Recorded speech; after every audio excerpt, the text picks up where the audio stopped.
law school, sir. First date? Pang-apat ko na po. Pang-apat na. Finally po, sobrang thankful po.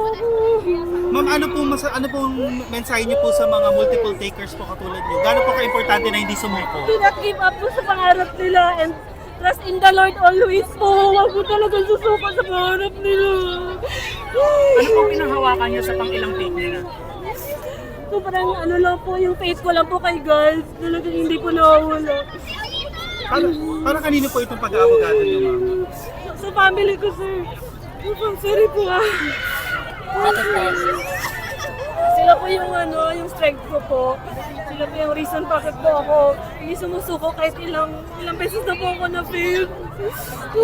Thank you po talaga. Thank you Lord. Thank you Lord. Lawyer na ako. Ano pong balak niyo ngayon po nakapasa na po kayo? Anong practice po ang gagawin niyo?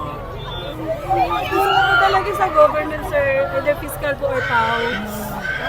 Ipagpapatuloy niyo lang po. Opo. Thank you so much po. Thank you po, Pasensya na attorney. Okay lang po. Thank you po, attorney. Congrats po. Attorney,